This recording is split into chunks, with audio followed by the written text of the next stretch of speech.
Hello, Cyclops FPV here. Welcome to my channel, and today we'll be reviewing a new antenna by MENACE RC. You've got the Bandicoot, and now you've got the VIPER, which is a 5.8 gigahertz linear patch antenna. And I think, I can't remember, but I think this is a kind of long range one, hence the different type of pattern. See, look, VIPER. This is hot off the press. Actually, it only just came out yesterday, and I got in there quick and ordered it, and I've just come back from flying it. Now, if you got one of these, or one of these, or even one of them, then or any quadcopter with a SPI receiver, then you're going to need a linear antenna rather than a right hand polarized thing. Although they're good for flying behind you, and that they are actually interfering with your linear antenna and causing you a loss, especially if you're flying 25 milliwatts, which all these are. You are actually gonna lose quite a lot. I'd say roughly about half. So you're probably only using about 13 milliwatts. So I've gone down a route now where I'm using two linear antenna patches, spread apart, so I've got a wide beam in front of me. Flying behind you isn't so bad. I mean, usually this is diversity, these goggles, so one of these will fade out and the other one will take over, and I can still get usable video. I did have flight footage, but unfortunately I got caught in long grass coming out of a power loop, and by the time I found it, it was only like a couple of minutes of used footage, and I decided, like, you know, I'd rather just do a talkie video rather than a flight one. So you get this antenna, you get a couple of stickers, and you get the usual sticker they send with all of them. They sent me a couple of these as well. It says send it, and FPV is not a crime, and shredder, whatever that is. But yeah, so yeah, it's really good. I had to put it on a 45-degree angle bend because it's the only one I had. But yeah, it works really good. I'm glad I've got two linear antennas now. Of course, this is the legendary Bandicoot antenna, which no goggles should be without if you're flying an SPI receiver. So yeah, all good. Works really well. Got quite a way out, about 200 meters out. Then I had to turn back because unfortunately I've got a tuned quad in here, and it uses up a lot of power. I can use a bigger battery, but I didn't bring one with me. This turned up at work today, so I decided just to use that instead of my Omni antenna and go out flying. What's in the box? Well,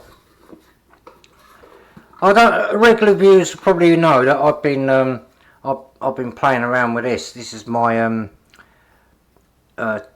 25,000 kV motor quad, and I did have this in a cockroach frame, and I've been through loads of different props on it. I had VIPER props, which was bi-blades, and they done well. They had plenty of lift, plenty of thrust, but the handling was awful.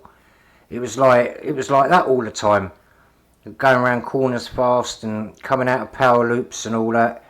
So in the end I tried 4-bladed props, Gemfan ones, and they handled really good. They were super tight in the turns and that, but they didn't give me enough thrust, so I've gone back to these tri-blades. They're not terribly good on thrust, but they're better than, yeah, you know, they're kind of middle of the road out of the other two that I tried. So yeah, and I got the option of putting a bigger battery in there or a smaller battery. I did try this on a Emax 450 battery, and it flew all right. It didn't feel too heavy. Still could manage all the bits and pieces that I normally do, and I got a 5-minute flight time out of it. This is an EO 10 frame, which I went back to, and I bought a spar for it because it keeps it nice and rigid. I've crashed plenty of times on this, and there's absolutely no damage on it at all. That was really well worth doing. But yeah, that's my not as fast as I thought it was going to be, but it's all right. I'd stick to 19,000 kV. That seems like the best all round. Your motors don't get hot. Your batteries last a lot longer. In actual fact, I puffed one of my batteries. It was only a 260 milliamp, so I'm not that bothered. Or milliamp an hour battery, so I'm not that bothered. I'm glad it wasn't one of my 300s. But I don't know whether it was this that caused it, or whether whether I crashed and the battery went then. I don't know, because it actually happened on my other frame. But on this one I got a bit of protection. But yeah, that's about it, folks. That's the new VIPER linear patch by MENACE RC. Very good, worked very well. I'll try and do a flight video at some point, a better one, and we'll see how far we can push this. I mean, these antennas on these things, they're only bits of wire, especially this one, because I had to resolder this one the other day. It's only a bit of wire with a plastic sort of coating over it, so you're not going to get massive range out of it. But I can top 200 meters, maybe even 300 meters on this. I know I've done it, but I'll try and do some footage, and you'll be able to see for yourself. But yeah, good antenna, good you know, good little setup for, you know, these otherwise terrible type receivers, you know, transmitters. I mean, they're not the best in the world, are they? But they do work. I can get good range out of them, but again, it depends on multipathing, trees, you know, all sorts of stuff. But yeah, well worth getting. Highly recommend it. They're in stock now, so get them while they're good. And yeah, happy flying. Right, well, thanks for that, and I'll catch you in the next video. Bye. Okay, people, so this is the flight footage. I've got a Bandicoot patch antenna on one side and the VIPER on the other, and we're just going to go to the end of this field, which is only about 120 meters across, and we're going to turn and go lengthways out of the beam and see how far we can get. So it's getting a little bit choppy, but still okay. We're well out of the beam width now, and we're coming back towards where I am, and so far the video footage is okay. We're going to try and go behind, and now this is where it gets a bit choppy, you see. We're flying behind, and it's not too good, but of course it wouldn't be because it's a linear antenna. So we're back within the beam width for now, doing a little power loop there, and I did have fail-safe problems on this yesterday, but it wasn't the antennas or anything that was causing it. It was, believe it or not, the battery. I put a 450 one cell battery in this, and I was fail-safing all the time. You wouldn't think a battery would do that, would you? But